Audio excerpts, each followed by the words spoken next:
Joining me at 6:30, I'm Rick Marinon. Tonight I'm speaking unedited with State Superintendent Ryan Walters about a new push to get more Bibles in Oklahoma classrooms, immigration in public schools, and recent changes to the State Board of Education.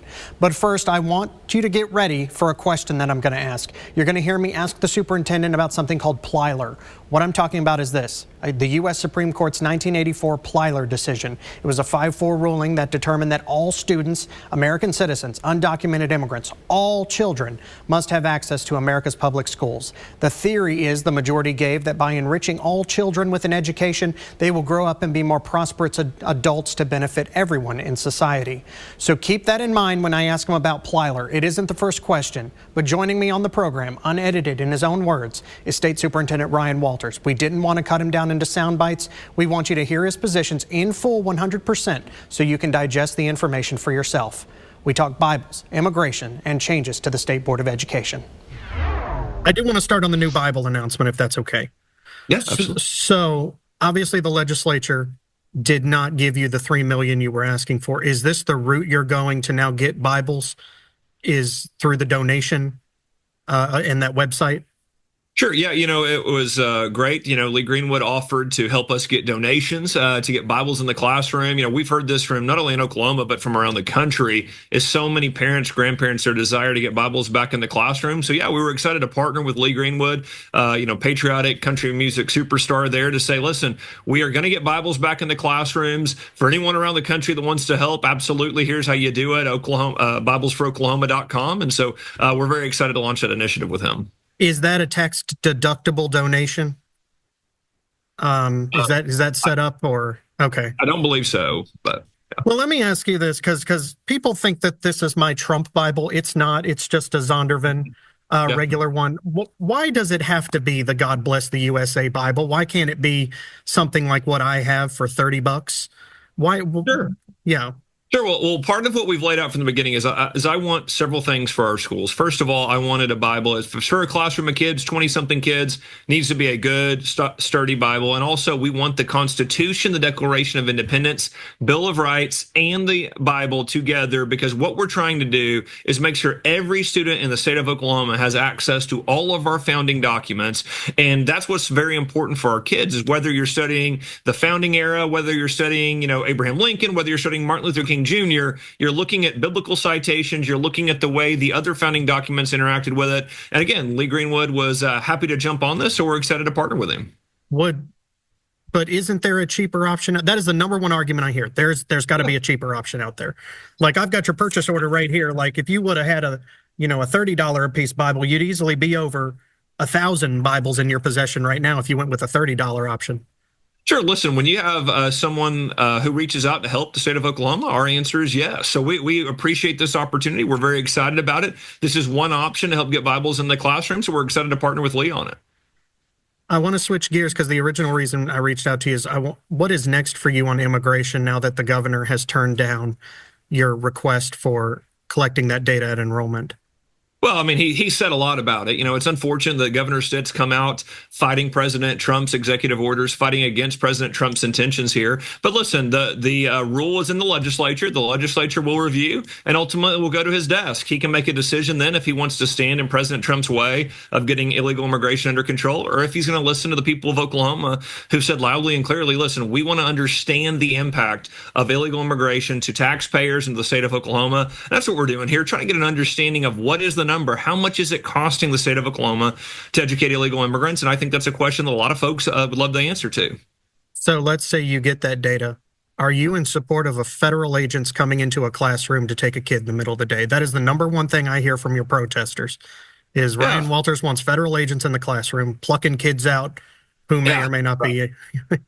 Yeah. Well, first of all, I've never said that. What I have said is I was asked a question about ICE. Would you cooperate with ICE? And the answer, of course, is yes. We are required to work with federal law enforcement. We worked with the Department of Homeland Security last year when they called us about information on a student. So, and to be clear, ICE hasn't even talked about, hey, we're coming in, what ICE and President Trump have discussed isn't coming into a kindergarten classroom taking kids out. What they've talked about is, look, we have members of MS-13 that are in high schools across the country. We have kids that have been sex trafficked across the border.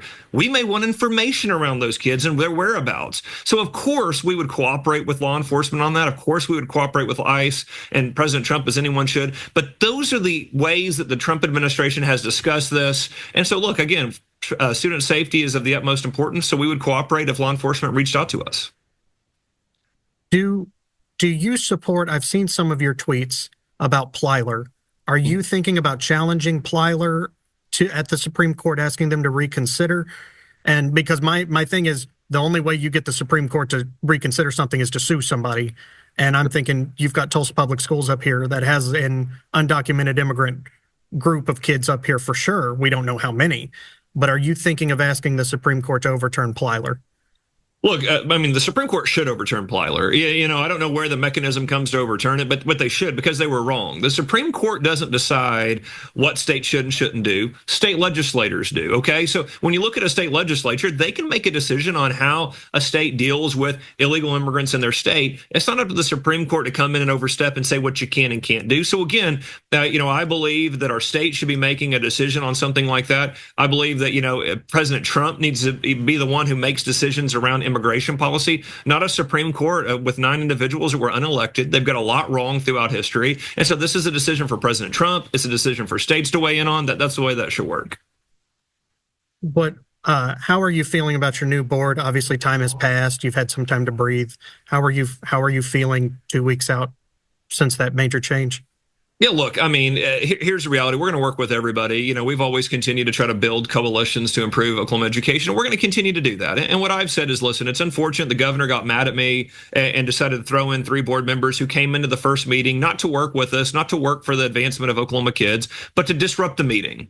And so that was their only intention, that first board meeting. So I hope that they stop that. I hope the governor quits kind of doing the circus game and just says, listen, we obviously can communicate. If there's differences of opinion, we can discuss those things, but let's not come here to disrupt just for the sake of disrupting. Let's come in here and continue to work to make Oklahoma education the best possible. And we've continued to lead the country with our reforms. We're very excited about the direction of the state, and we're just going to keep going. So I am hopeful that those board members will start acting in a way that's beneficial to our kids. Are you supportive of the legislation that allows them to add things to the agenda? Yes, I have no problem with it. It's always, frankly, been the way we've dealt with things here internally. If board members want something on the agenda, but that's fine. That's the way that works. So again, that hasn't been an issue. That's been something that's contrived by these new board members.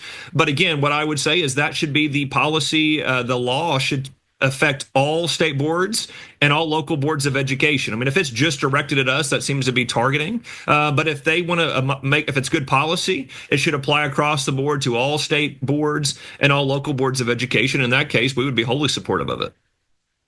So one of the responses that the governor's press secretary put out when you said Stitz, pardon if I'm misquoting you, stabbing Trump in the back or essential like that, was Trump and Stitt are good. He's gone to the White House many times. He's gone to Mar-a-Lago. He's spoken to the president many times. Have you had any conversations with Donald Trump, Linda McMahon, Kristi Noem, or Tom Homan about ICE in schools or any changes coming up?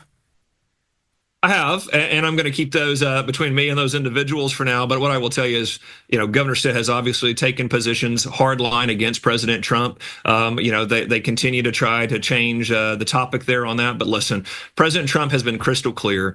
He is going to enforce national sovereignty by getting illegal immigration under control. We are going to continue to follow his executive orders, and Governor Stitt should comply with those. And Governor Stitt should support President Trump and what he's doing. Every Oklahoma county voted for President Trump, and so we're going to continue to support that agenda. I have to ask, everyone's wondering, are you running for governor?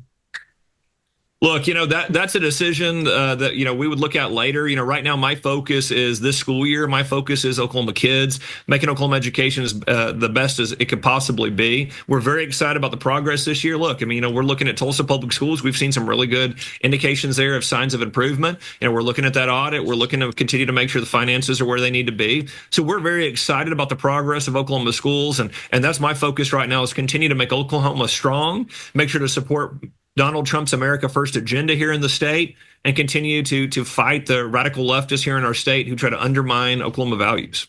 So what is your response? The biggest argument against you right now is the test scores are terrible. What do you say to those who have said, they've barely moved in the past 2 years?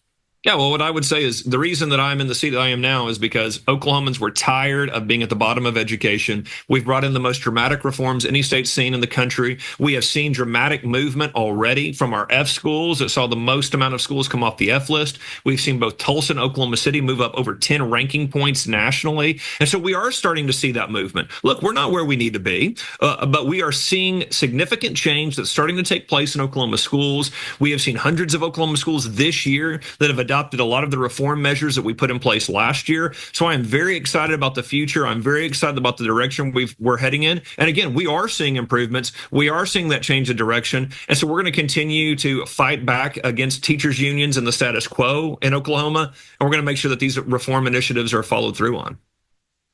Superintendent, I'm out of time. Anything else you'd like to mention before we go? Look, we're going to continue to fight for Oklahoma kids. We're going to continue to fight for an America First agenda here in Oklahoma. And listen, the future is strong here in Oklahoma as long as we continue to fight for our conservative values. And that's what we're going to continue to do here in the Oklahoma State Department of Education.